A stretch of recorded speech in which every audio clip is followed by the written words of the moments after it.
Vamos en esta mañana a abrir la Biblia en el libro de Job, capítulo 5. Job, capítulo 5. En esta mañana vamos a tratar dos temas. Un tema va a ser la prosperidad de los malos y el otro, la insensibilidad ante el dolor, la falta de misericordia ante el dolor ajeno de muchos cristianos en el mundo entero. En el capítulo 5 de Job, versículos del 1 al 7, comienza dando voces el Espíritu Santo a través de Elifaz, y le dice a Job: ahora pues da voces, habrá quien te responda. ¿De a cuál de los santos te volverás?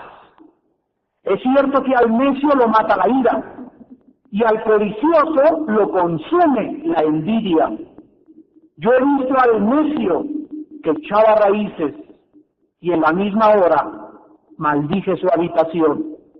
Sus hijos estarán lejos de la seguridad, en la puerta serán quebrantados, y no habrá quien los libre.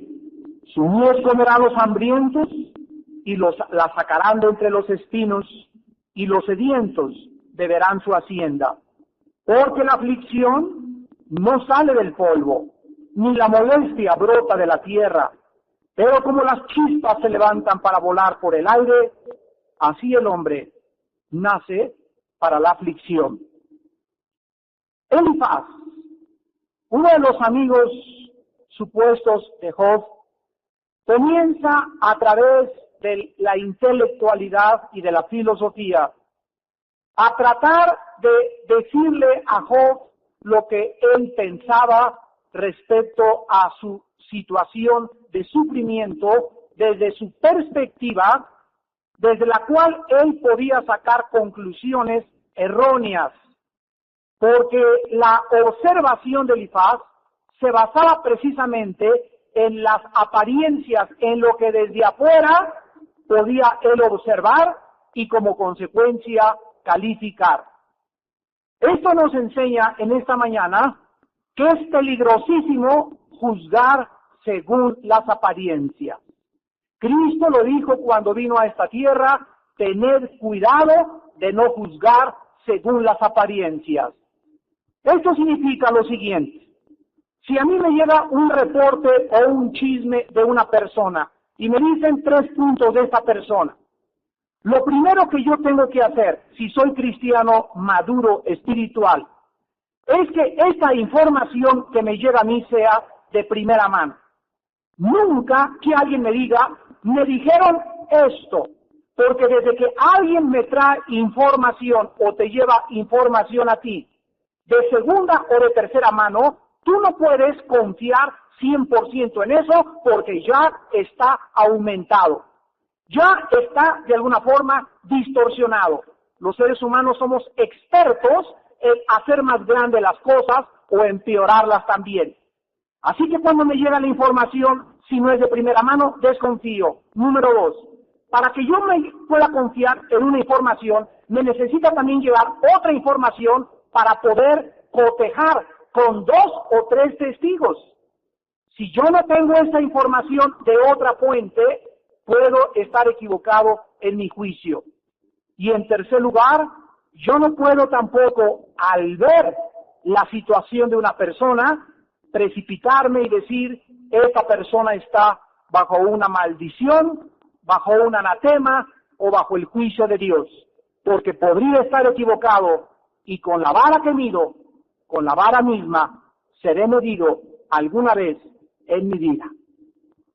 Elifaz comienza a basar su argumentación en su observación y comienza a decirle a Job que él está así por causa de su pecado y sus hijos han sido destruidos por los pecados de su padre. Sin embargo, en el Salmo número 73, la Biblia nos muestra otra perspectiva, porque muchas veces tenemos la desgracia de asociar la prosperidad con la bendición y la pobreza con la maldición.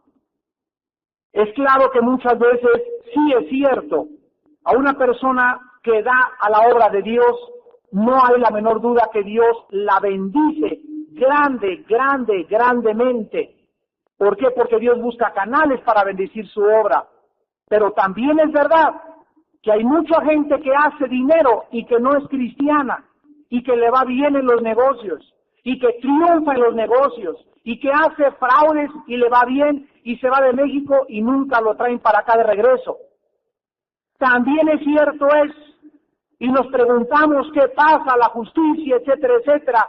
Sin embargo, lo que tenemos que entender es que aunque a muchas personas en esta vida les va bien y tienen éxito con el pecado, la Biblia nos dice que Dios los alcanza después, y que a muchos cristianos que sufren por las injusticias de los que les va bien en esta vida, después serán recompensados. En el Salmo 73 dice el versículo 2 que Asaf, el autor de este salmo, casi se le deslizan sus pies. Por poco, dice, resbalaron mis pasos, porque tuve envidia de los arrogantes, viendo qué cosa, la prosperidad de los malos, de los impíos. Porque vean ustedes la perspectiva de este hermano que comenzó a juzgar a los impíos. Desde su punto de vista, él los veía que no tenían congojas por su muerte. Su vigor fuertotes muchos de ellos están. No pasan trabajos como los otros mortales, o sea, hay gente que para hacer dinero se pasa 15 años, y estos malvados con una tranza, con un robo, en un sexenio, vacían el país. Dice la Biblia que estas personas tampoco son azotados como los demás hombres. Por tanto, ¿qué cosa? La soberbia los corona, o sea, mientras más dinero hacen, más se envanecen, porque más creen que son demasiado listos para los demás, que todos los demás son unos pobres ratones y que ellos son los únicos que tienen el derecho de partir y llevarse el pastel entero. Versículo 7, los ojos se les saltan de gordura, logran con creces los antojos del corazón, se mofan y hablan con maldad de hacer violencia, hablan con altanería, ponen su lengua contra el cielo y su lengua pasea la tierra. Por eso Dios hará volver a su pueblo aquí, y aguas en abundancia serán extraídas para ellos, y dicen, ¿cómo sabe Dios? ¿Y hay conocimiento en el Altísimo? He aquí, estos impíos, sin ser turbados del mundo, alcanzaron riquezas. Verdaderamente, en vano he limpiado mi corazón y lavado mis manos en inocencia, pues he sido azotado todo el día y castigado todas las mañanas. Este hombre, Asaf, que escribió el Salmo 73, no tenía Romanos, ni Segunda de Timoteo, ni la revelación que nosotros tenemos. Entonces este hombre dice, todos a mi alrededor que he visto han prosperado, se han envanecido, se han ido a Las Vegas, están en Suiza, tienen cuentas en Estados Unidos, etcétera, etcétera. Y yo, pura disciplina del Señor, me he ido mal en los negocios, he pasado esto, he pasado aquello. En vano, me he portado bien. O sea, él estaba contrastando que comparado con los demás, ellos estaban gozando la vida, sin embargo, él no estaba disfrutando lo de los demás. Dice el versículo 17. Versículos después, Asaf,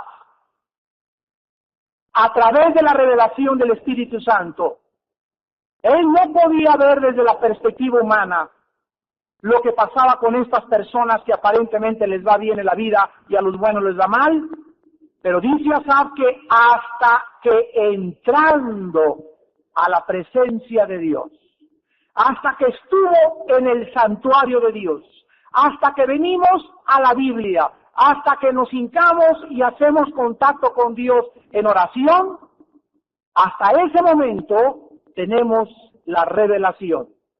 ¿Cuál revelación? La siguiente. Dice Asaf, comprendí el fin de ellos. Ciertamente los has puesto en deslizaderos, en asolamientos los harás caer.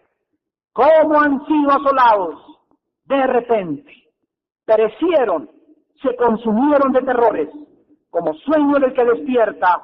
Así, Señor, cuando despertares, menospreciarás su apariencia.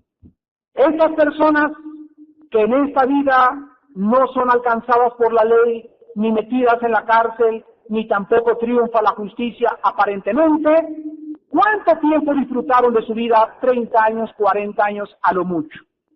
Cuando se mueran, la Biblia dice, van a entrar a un periodo que se llama la eternidad. Y en este proceso de la eternidad, no se compara lo que ellos gozaron con lo que van a sufrir. No se compara. Y para nosotros, los que somos atribulados y por causa de vivir una vida justa y santa, sufrimos, no se compara las glorias que han de manifestarse en nuestras vidas con las aflicciones del tiempo presente. Entonces, la vida es cuestión de perspectivas. No podemos vivir en esta vida con la perspectiva mundana, porque ¿qué cosa? Dice el Salmo 73, versículo 3, nos puede entrar la envidia.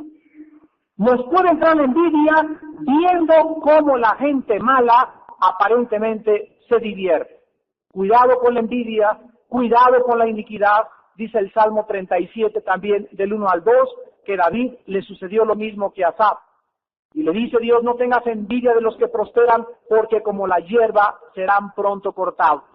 Así pues, este hombre, Elifaz, estaba juzgando equivocadamente a Job, porque él estaba sufriendo, perdió su dinero, su cuenta bancaria, su tarjeta de crédito, sus hijos, y automáticamente Elifaz dijo, el Dios que es justo y el Dios que es santo no puede mandar a un hijo suyo un juicio como este, sin saber Elifaz que lo que estaba pasando Job no era un juicio de Dios. Escuchen bien, era la purificación de Dios. ¿Ven ustedes qué difícil es poder diferenciar entre el juicio y la purificación? Ahora hay una cosa que es importante. Cuando una persona está bajo un juicio de Dios, esa persona, durante el tiempo que dura esa prueba, esa persona no tiene paz. Vive angustiado, vive con ansiedad. ¿Ustedes saben cuál es la diferencia entre la ansiedad y el temor? La ansiedad es alguna preocupación por algo que no sabes qué es. Las personas ansiosas están ansiosas y si tú lo sientas y le dices, mire, doña Panchita, ¿de qué está usted ansiosa? No saben ubicar su problema concretamente. La ansiedad es una experiencia emocional negativa que no sabes por qué estás intranquilo, pero estás intranquilo. Y el temor es diferente. El temor es el conocimiento de que algo te va a pasar mal. El temor se diferencia de la ansiedad en que la ansiedad no sabes qué es y el temor sabes que algo te va a pasar. Aunque no lo puedes describir, sabes que te va a pasar eso. Dice la Biblia, huye el impío sin que nadie lo persiga, mas el justo confiado está como un león. La característica del malo es la intranquilidad, la ansiedad. Su cigarro, su chocho, sus tranquilizantes, su cerveza, su tequila, tiene que estar a fuerza con algo dentro que lo pueda calmar, que lo pueda tranquilizar. Y no sabe qué cosa es lo que lo hace tan nervioso, tan preocupón, y todas las cosas que se está preocupando no le van a suceder. Él se atrae a su vida más desgracias por sus preocupaciones que lo que sus preocupaciones le podían resultar algún día. Pero es el resultado del pecado. A diferencia, cuando un cristiano está bajo la purificación de Dios o atravesando pruebas de Dios y comienza Dios a permitir que el diablo llegue a tu vida y te comienza a azotar en diferentes áreas, tú tienes paz en tu corazón. Tú estás tranquilo, estás sufriendo intensamente, pero tienes paz. Tú sabes que vives en santidad, tú sabes que estás bien con Dios, tú sabes que no estás usando ni analgésicos, ni tranquilizantes, ni bebidas alcohólicas, ni estás en pecado, pero estás pasando una prueba muy grande. La Biblia dice, aguanta la prueba. La paciencia es permanecer debajo de la prueba. Ahí aguántate, no trates de escaparte, no trates de salirte de esa prueba, no trates de hacer más o minimizar esa prueba. Mantente pacientemente bajo la prueba, porque cuando pase la prueba, saldrás como el oro, purificado, fortalecido y conociendo a Dios más grandemente y preparado para poder vivir más maduramente en esta vida. Estas lecciones tan importantes, Dios quiere que las aprendamos, porque el hombre mira lo de afuera, solo Dios mira el corazón. A continuación, y en segundo y último lugar en esta mañana, Job en el capítulo 6 le responde a Elifaz de dos maneras. Le pide a sus amigos que por favor tengan misericordia de él, que tengan comprensión y simpatía por sus sufrimientos. Y en el capítulo 7 le pide a Dios que considere su petición y que trate de aminorar sus sufrimientos. En este momento que vamos a abordar el tema de la justicia y de la misericordia, es importante que ustedes distingan las dos. Una vez, Napoleón tomó a un soldado que se había dormido cuando debería estar en guardia y lo condenó a muerte. Vino la esposa de este soldado y se acercó a Napoleón Bonaparte y le dijo: oh señor emperador, le pido que perdone a mi esposo.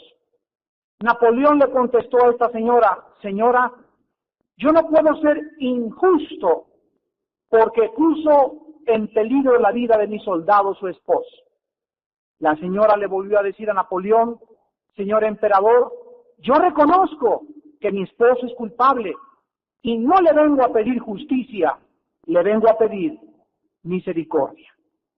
Napoleón perdonó la vida de este soldado.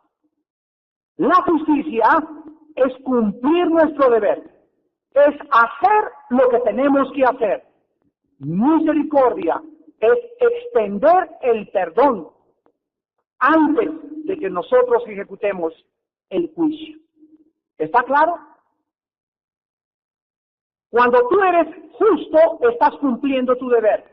Pero cuando tú eres misericordioso, en ese momento estás prolongando un perdón que no merece esa persona, pero que lo haces para que esa persona, escucha muy bien, después de recibir la misericordia, se ajusta. Primero la justicia, la misericordia y otra vez la justicia. Yo no puedo hacer justicia si no he recibido misericordia.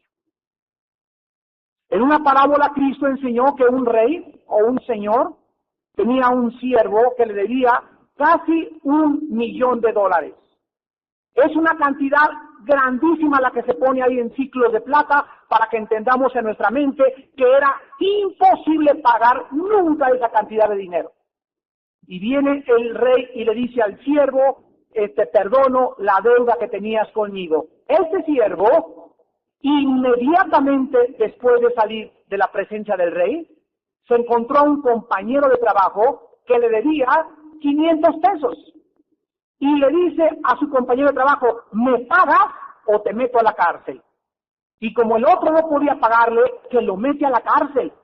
Y saben entonces que el rey encontró esta historia que llegó a sus oídos y le mandó a hablar a este siervo y le dijo: eres un siervo malvado, porque yo usé de ti, ¿qué cosa? Justicia o misericordia. Usó misericordia. La justicia, dice el rey, me impelía a castigarte y mandarte a la cárcel. Sin embargo, yo no usé la justicia, usé algo que no es de nosotros. La misericordia es de Dios. Para poder ser misericordioso necesitamos recibir primero la misericordia, porque la misericordia no es una cualidad nata del corazón humano. La misericordia es de Dios, es como el amor es de Dios. Dios es amor. Yo no soy amor, Dios es amor. Tú no eres amor, Dios es amor. Si nosotros mostramos amor, es porque el amor de Dios ha sido derramado en nuestro corazón. Pero nosotros no podemos producir ni justicia, ni amor, ni misericordia, porque la naturaleza humana no es lógico ni natural que produzca cuando nacimos en pecado. Necesitamos ser llenos de Dios para poder ser misericordiosos. Necesitamos ser llenos de Dios para mostrar amor. Si yo soy duro y siempre busco la justicia y el castigo, es porque no estoy lleno de Dios. Solo lleno del Espíritu Santo soy misericordioso. Le dijo el rey a este siervo, ahora te echo a la cárcel junto con el otro. Así pues dice la Biblia en este pasaje que Cristo se voltea y les dice, así hará vuestro Padre a todos ustedes que no quieren hacer misericordia con sus hermanos. Todos nosotros estamos dentro de un techo, dentro de una iglesia, no es la iglesia el techo, pero estamos juntos porque Dios nos puso aquí por algún propósito, en otras iglesias están juntos, pero Dios quiere que esta comunidad, Vida Nueva para México, allá la iglesia presbiteriana, allá la iglesia Calacuaya, nuestros hermanos de amistad cristiana, todos nuestros hermanos del mundo entero, se amen entre ellos y sean misericordiosos. Porque si no somos misericordiosos y no nos perdonamos como Dios nos perdona, entonces nos irá mal en la vida. La falta de misericordia nos guía a 5 errores. Los 5 errores que en el capítulo 6 cometió Elifaz con el siervo de Dios, Job. Vamos antes de comenzar otra vez a definir la palabra misericordia o la palabra compasión. Escucha muy bien. Si pudiéramos resumir la definición de lo que significa compasión, es esto: sentir lo que tú sientes en mi corazón. Eso es compasión. Sentir tu dolor en mi corazón. Cuando tú te comiences a doler con el hermano y lo que él siente de alguna forma misteriosa, tú lo sientes, estás creciendo en la misericordia. Si tú no eres sensible al dolor de tus hermanos, al sufrimiento, a la pesadumbre, a la amargura de espíritu, a todo lo que Job pasó, no eres una persona misericordiosa, eres una persona farisea. Eres un religioso. Tienes la vara siempre y dices, es que esto dice la Biblia y así estás. Sí es cierto, esto dice la Biblia. Sí es cierto que Dios es santo. Sí es cierto que Dios es justo. Pero también dice que Dios es grande, grande, grande en la misericordia. Yo recuerdo hace algunos años cuando comenzaba a predicar. Ese fue mi más grande defecto en mi vida cristiana. Dios me comenzó a usar como predicador y miren, de veras, ahí tengo que hacer que oigo y me pongo me río ahora. Porque les digo, es antes de Cristo y después de Cristo. Antes que recibí el bautismo del Espíritu Santo, después de que lo recibía. Pero me oigo sus cassettes y pecadores se van a ir a Sodoma y Gomorra, les va a caer el juicio de Dios, y predicaba la justicia y la santidad de Dios, y estaba yo lleno de la justicia y la santidad de Dios, y siempre mis mensajes eran la justicia y la santidad de Dios, y siempre se me olvidaba lo más importante, la misericordia. Entonces mi mensaje no era un mensaje completo. Predicaba una cara de Dios, predicaba una fase del carácter de Dios, pero me faltaba la otra. Era una tortilla no quemada, era una torta no cocida. Estaba nada más la mitad de mi vida espiritual cocida, me faltaba cocer la otra mitad. Y hay muchos de ustedes que les pasa lo mismo. Sí, Dios es santo, llegas y justo, y esto, y te vistes de Max Zullenberg, y ahí entras, ya tienes tu propia vida ahí en tu casa, y a tus juicios, a tus hijos los juzgas con el dedo, y a tu esposa la juzgas con esto, y en esta casa la santidad, y en esta casa la justicia, sí es cierto, pero no se te olvide, la misericordia. En otras palabras, muchas veces, antes de que nosotros juzguemos, antes que queramos que el martillo y el hacha del juicio caiga, la misericordia triunfa antes que el juicio.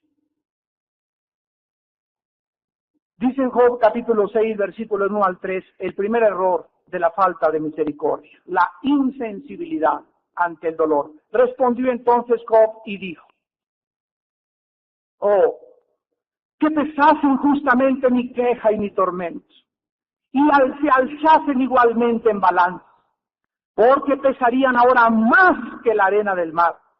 Por eso mis palabras han sido precipitadas. En primer lugar, los hombres, los amigos de Job, no sentían lo mismo que Job sentía. No sentían la pesadumbre de sus sufrimientos. Cuando no somos misericordiosos, cuando un esposo no comprende a su pobre esposa lo que sufre, lo que lava, los niños, el cansancio, sus emociones, y llega y el chicote y el chorizo y los huevos y mis pantuflas y mi agua caliente para bañarme y se va y nomás la venta los pesos, ahí cree que ya por eso, y no es compasivo, no la trata con ternura, no la papacha, no la cuesta y la carga así sobre la cama, no le pone rositas alrededor, no le lleva la cena a la casa, se la lleva a comer el domingo. Si no hay esa compasión y esa misericordia, si no sentimos a los que están a nuestro alrededor, ¿cómo puedes sentir a los demás? Si no has podido sentir a tu hijo que está pasando exámenes y que el pobre ha sufrido y se ha quemado las pestañas y lo recompensas y te olvidas un poco de tu trabajo y comienzas a sentir qué cosa le pasa a tu hijo, a tu hija qué le pasa, a tu esposa qué le pasa, tenemos que ser sensibles. Llegamos a la iglesia muchos y se sientan en su lugar con unas orejeras de ese tamaño. No saben, la señora juntos durante todo el servicio estuvo llorando, estuvo con la cara triste, y ahí está el hermanote aplastador de su silla, con sus orejorotas, y así sale y entra a la iglesia. Nunca ve quién necesita, nunca ve las caras, nunca ve los rostros sufrientes. ¿Por qué? Porque se está perdiendo la sensibilidad.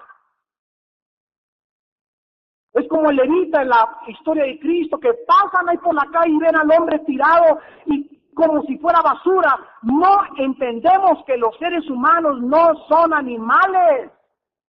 No es como encontrarte un burro en la carretera.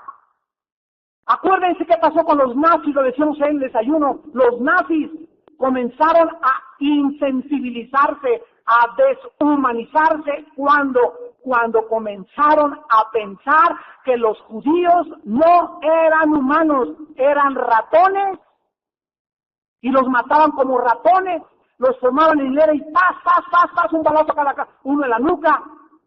¿Qué es lo que pasa ahora? Dijimos ayer en el desayuno también, 20 millones de niños abortados en menos tiempo que todas las guerras peleadas por Estados Unidos. Fíjense nada más.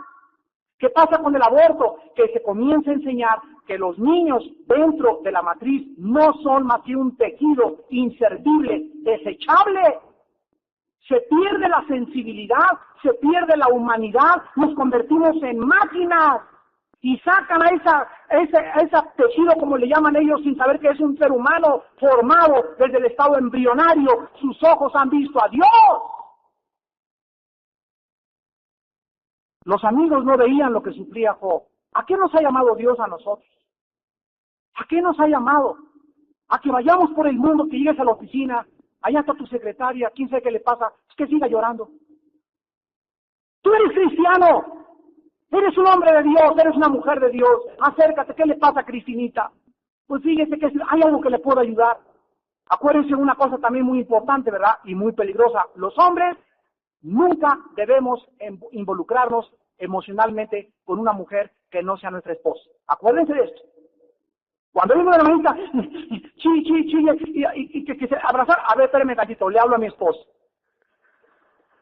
Cuidado, con una mujer que te venga a pedir consejo y comience la mujer a descargar su corazón en un hombre, discúlpeme, y buscamos inmediatamente una mujer, porque es peligrosísimo que un hombre se mantenga enfrente de una mujer hecha pedazos emocionalmente, porque los dos acaban involucrándose emocionalmente también. Peligrosísimo. Entonces, es importante que podamos entender que nosotros sí tenemos consuelo en el Espíritu Santo. Job no tenía consuelo. Tenemos que entender el sufrir, el sentimiento de los demás. En segundo lugar, el versículo 4 al 7 de Job 6, continúa Job diciendo: las saetas del Todopoderoso están en mí, cuyo veneno bebe mi espíritu, y terrores de Dios me combaten. ¿Acaso gime el asno montés junto a la hierba? No. ¿Cuál es la respuesta? Se está preguntando, ¿gime o se pone un burro junto a un terreno lleno de pastote grandote? ¿Por qué no rebuzna el burro junto al pasto porque tiene comida, porque hay verdor. Si rebuzna es porque le falta algo. Es lo que Job está tratando de decirnos. Si entras a tu oficina y ves a la secretaria, está llorando nada más porque voló la mosca. No.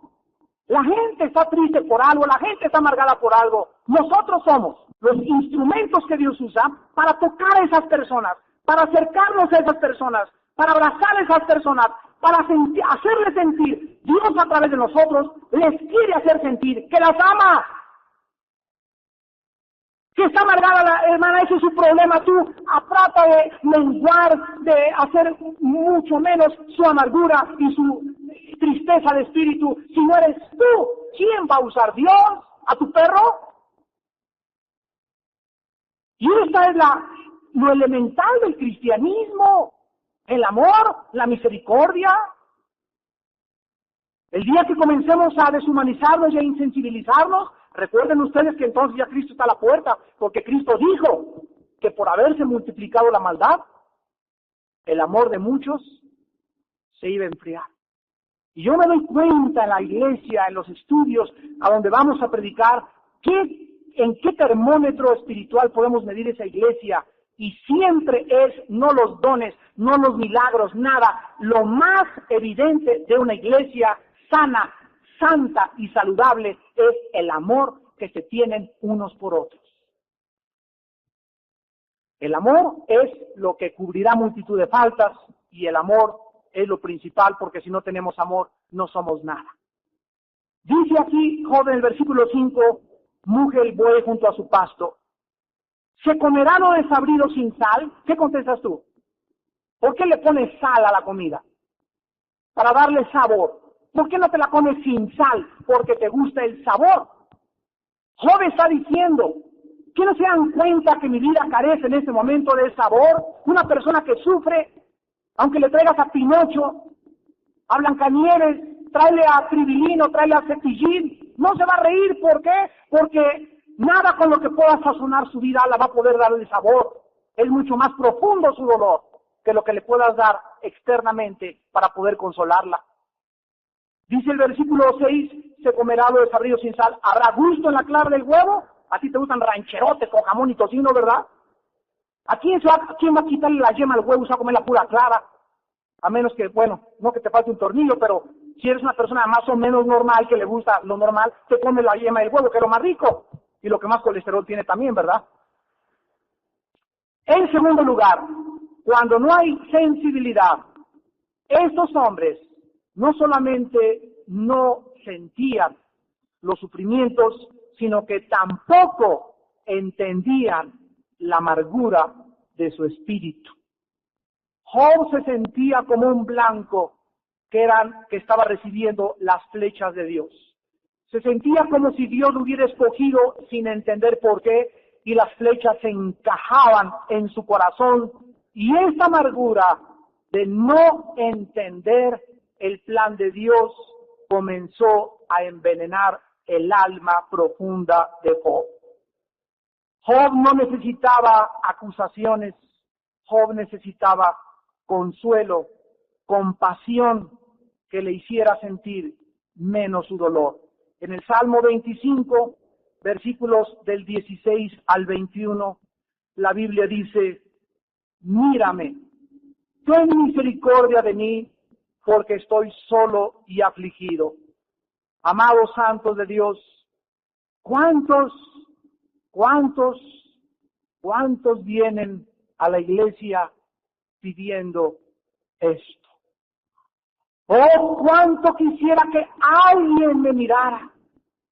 Cuánto quisiera que alguien me comprendiera en este momento cuánto estoy sufriendo, pero todos a mi alrededor pasan como robots.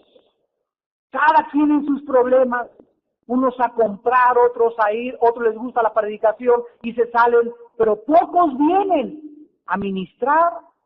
Y hay mucha gente que dice eso, oh, mírame y tengan misericordia porque me siento solo y afligido.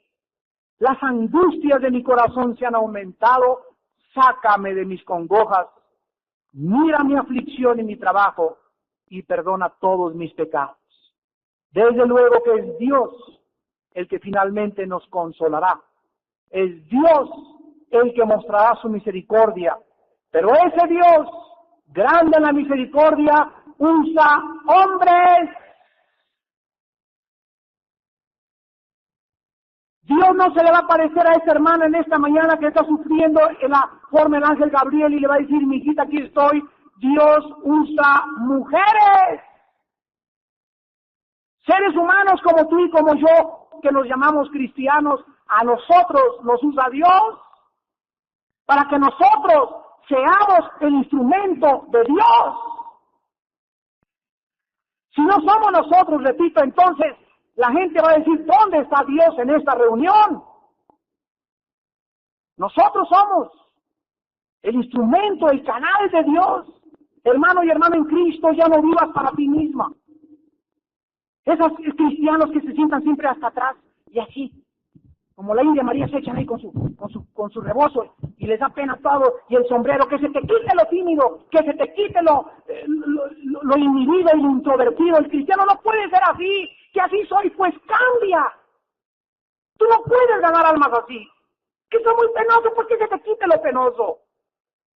Que me da temor y me da vergüenza hablar, pues no eres tú, no es nuestra competencia, no viene de Dios para pensar algo en nosotros mismos. Nuestra competencia proviene de Dios. Si tú puedes hacer algo es porque Dios lo hace a través de ti. Nunca digas, soy penoso, soy carácter introvertido, soy muy tímida. Eso es lo que eres tú, pero Dios a través de ti te cambia. Entiéndelo. No pienses en ti, es mucho orgullo. Ay, pues no puedo, tú no puedes. ¿Quién dijo que podías? Cuando Moisés le dijo Dios, ven acá Moisés, te voy a mandar y vas a hacer esto, Moisés carnalmente en ese momento le dice a Dios, ¿yo? ¿Quién soy yo? Yo le dice, tú, un sano cuerpo feo, no eres nada. ¿Quién te dijo que eras algo? Yo voy a través de ti a mostrar mi poder a Faraón. Ve tú con Faraón y cuando estés enfrente de ese hombre, en ese momento te va a dar un espíritu que te vas a sorprender. ¿Por qué no te dio miedo decirle a Faraón, deja ir a mi pueblo? Y comenzó Moisés a sentir enfrente el hombre más poderoso del universo, que realmente al estar enfrente de él, ni se achicopaló, ni le dio pena, ni se amedrentó, ni le dio temor, porque era Dios fluyendo en alguien que dijo, no se haga mi voluntad, sino tu voluntad. Ríndete a Dios.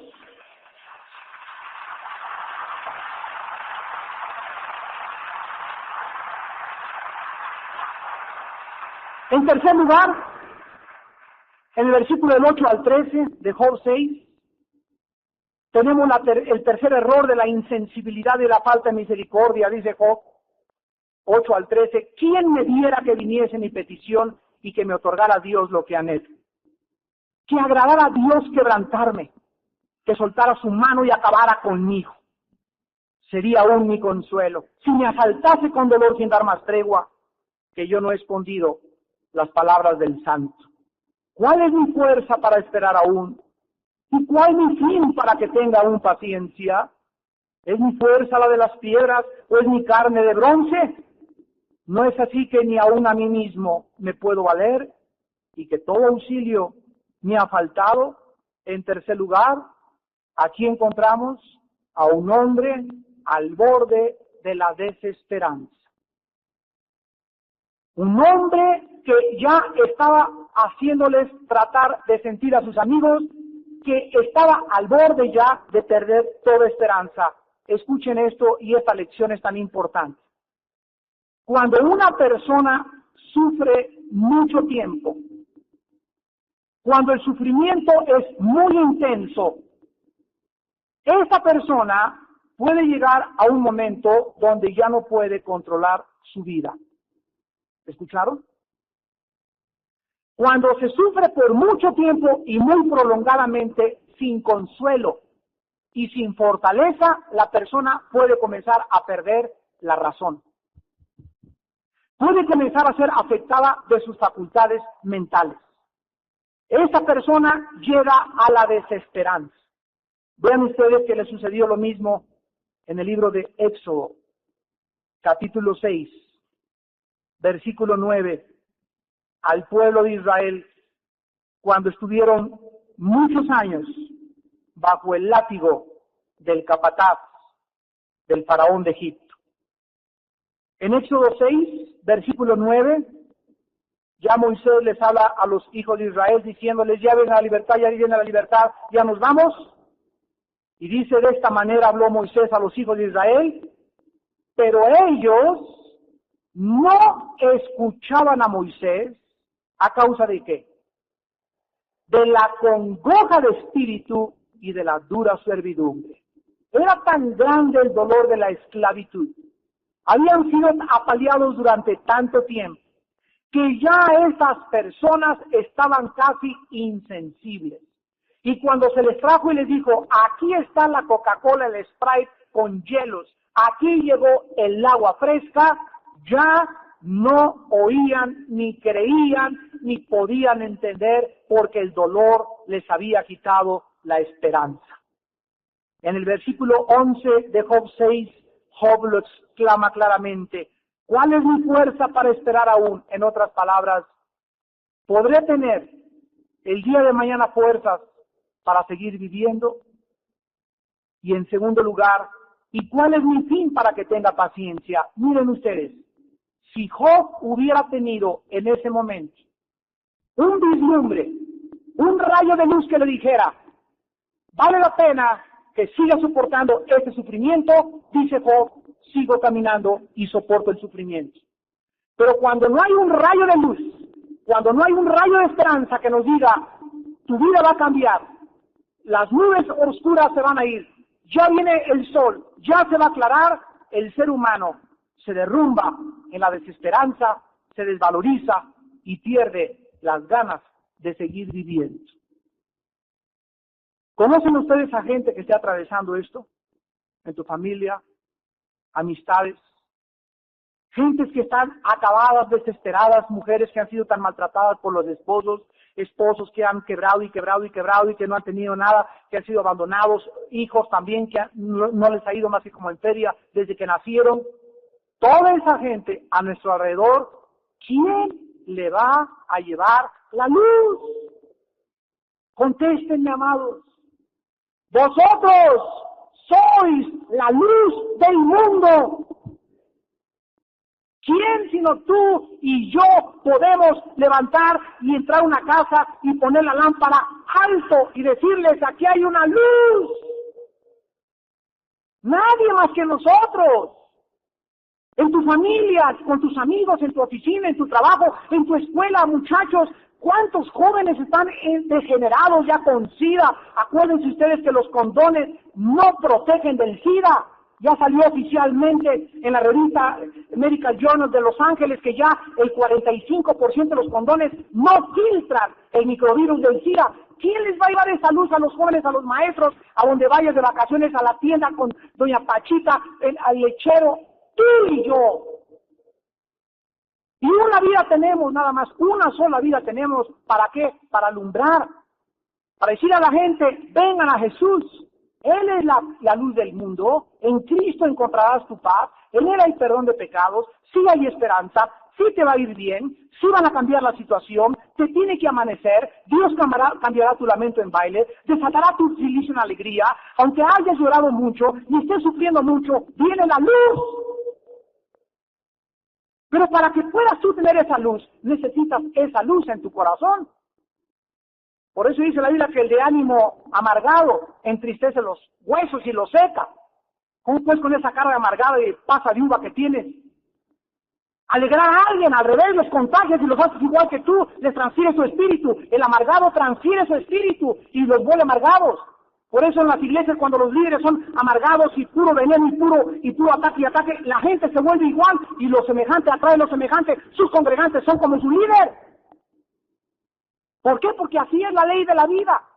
Necesitamos transferir el espíritu de optimismo, el espíritu de victoria, el espíritu de esperanza, el espíritu de luz, el espíritu de la resurrección de Jesús. Y esa es la vida que Dios quiere que nosotros enfrentemos. En cuarto lugar, dice Job, aquí en versículo 13, que ya no tiene valía ni auxilio que le pueda llegar. En cuarto lugar, una persona desesperanzada convierte su sentimiento en desvalorización. La insensibilidad y la falta de compasión hacia los demás hacen que mucha gente, como no hay nadie, dicen, que se preocupe por mí. Nadie me ha abrazado el día de hoy. ¿Saben ustedes, hermanos, saben ustedes el valor de un abrazo?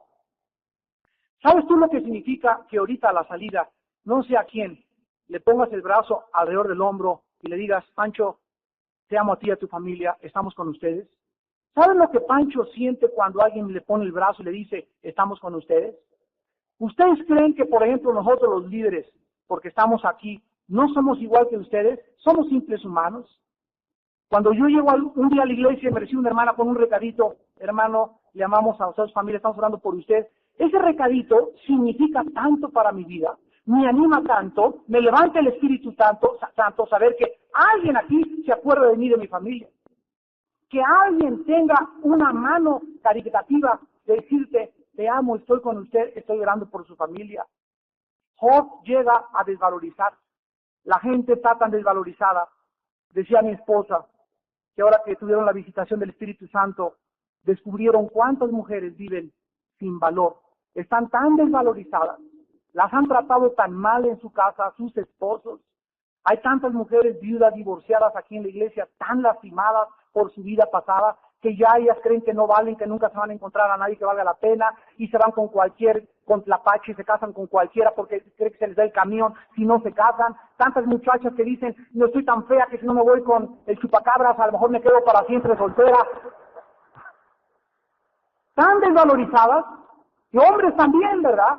Hombres que hasta con la pulga se casan, ¿verdad? Con la que pasan porque se sienten que si no se casan ya perdieron el camión. Y ese valor es el que necesitamos volver a recobrar. Dios tiene para ti una mujer como no te imaginas, hermano y hermana en Jesucristo. No te imaginas. Que mis 3 esposas anteriores fue con feria, Dios te va a traer al galán de galanes. Pero no ve la cara que tengo, pues no es la cara que tienes, sino el espíritu que hay en ese hombre, el que va a unirse a tu espíritu, porque el que se une en el Señor, un espíritu es con Dios. Lo físico es lo último. Dios es poderoso y Dios hace cosas imposibles. Job ya no quería vivir. Job sabía que si se quitaba la vida, pecaría contra Dios.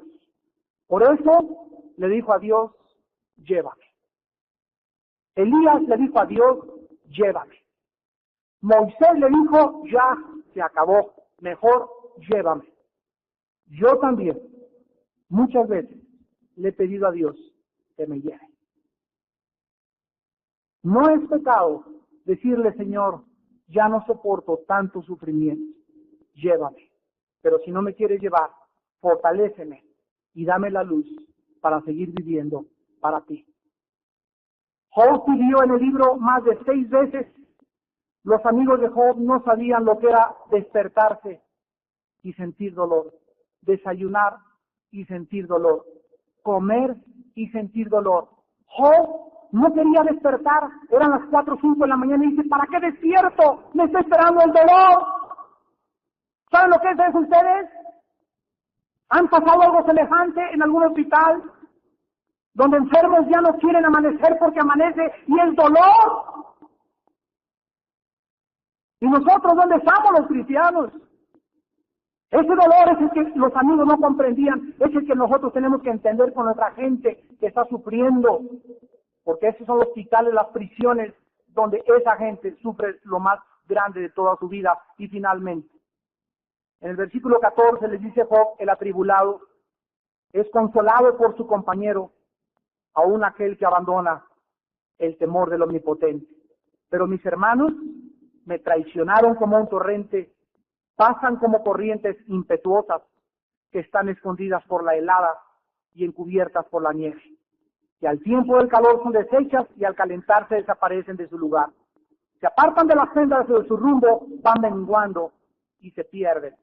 En último lugar, la insensibilidad y la falta de misericordia nos hace inefectivos en nuestro ministerio. Job les dice a sus amigos, ustedes en nada me han ayudado.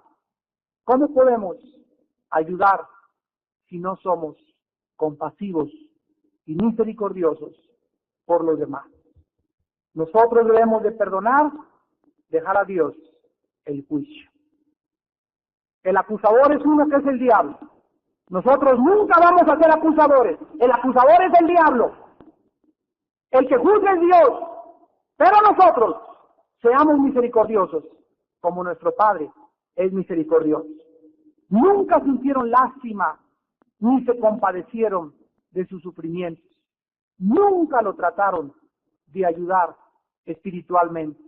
Estos hombres eran como el arroyo seco en el desierto que desilusiona a todos los que pasan cerca, porque es solamente una ilusión. ¿Eres un cristiano nada más de ilusión, de nombre? Porque toda la gente que pasa cerca de ti no siente esa agua, ese brazo, esa compasión, ese interés que tú tienes por los demás, de ayudarlos a salir del pozo de la desesperación. La Biblia dice en Colosenses 3, versículos 12 y 14, vístanse pues como escogidos de Dios, santos y amados, de entrañable misericordia, de benignidad, de humildad, de mansedumbre, de paciencia, soportándoos unos a otros y perdonándoos unos a otros, si alguno tuviere queja contra otro. De la manera que Cristo os perdonó, así también hacedlo vosotros. Y sobre todas estas cosas, vestidos de amor, que es el vínculo perfecto. En Filipenses capítulo 2, dice la Biblia, por tanto, si hay alguna consolación en Cristo, si algún consuelo de amor, si alguna comunión del Espíritu, si algún afecto entrañable, si alguna misericordia, completad mi gozo, sintiendo lo mismo, teniendo el mismo amor, unánimes, sintiendo una misma cosa. Hermanos en Jesucristo, ¿hay alguna consolación en Cristo que tú hayas recibido? ¿Has sentido alguna comunión con el Señor? ¿Has sentido el afecto entrañable de Cristo en tu corazón? Ve y haz tú lo mismo con los demás. Jesús nos perdonó en la cruz para que nosotros vayamos y perdonemos a los que nos deben, a los que nos han lastimado, a los que nos han herido, y no guardarles jamás ningún rencor.